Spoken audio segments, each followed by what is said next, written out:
In the spirit of Valentine's Day this week, I encourage you to fall in love with your finances again by creating a plan that is exciting and sustainable throughout the rest of this year. How do you create a financial plan? Well, that's a fancy way of saying a budget. I know, budgets can make you cringe. I get that. I will be the first person to say that budgeting is not always glamorous. However, the results of budgeting are. Budgeting allows you to stop living paycheck to paycheck, pay off your debt twice as fast, and reach your financial goals. So although the act of budgeting is not necessarily the most glamorous thing out there, the results that we get through using budgeting as a tool are. So here are the 3 steps to establishing a budget that works for you. Number 1, identify your mandatory expenses. These are things like income, taxes, living expenses, and debt expenses. Take a look at all of these on a monthly basis. However, don't forget about those annual expenses like registering your car, paying for that Amazon Prime membership, or maybe even some insurances. Take that annual dollar amount, divide that by 12, and include that in your mandatory expenses as well. So let me give you a visual. You have your monthly income, pre-tax, subtract out those taxes that you know get withheld, and then take a list of all of your living and debt expenses and subtract those out as well. What you're left with is called your discretionary income. That's money that you can literally spend at your discretion. It's where we get to make the most difference in our financial future.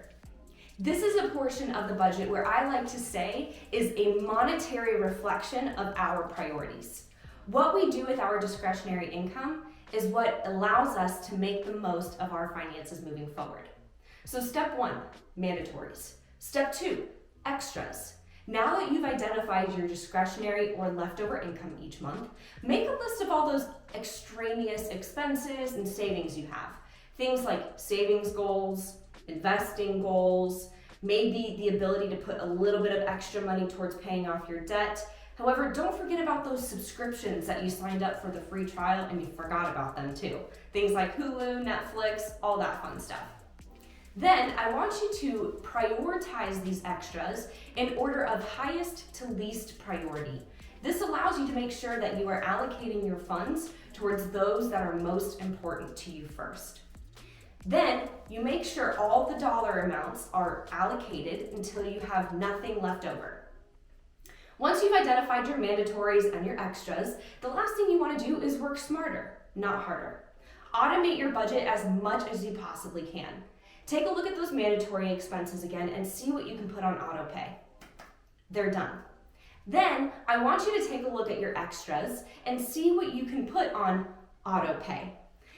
What do I mean by that? Direct deposit, automatic account transfers. Make sure that that money is getting set aside consistently each month so that way you're saving first and spending what's left over. If you have a financial kryptonite or financial weakness like dining out, I encourage you to use the cash envelope method for those particular items. For example, if you want to set aside $150 a month for dining out, take that out in cash, fund an envelope, and anytime you dine out during that month, use the cash from that envelope for those expenses. This gives you a visual of how much you have left over in that budget for that month, and that helps you to avoid overspending. If you have any further questions about how to set a budget, or if you're looking for a really cool tool to help you get the work done, I encourage you to download our free budget setting tool from our website, millsknowsbills.com/resources. If you have any questions, you're always welcome to schedule a free call with me at calendly.com/millsknowsbills. We'll see you next time.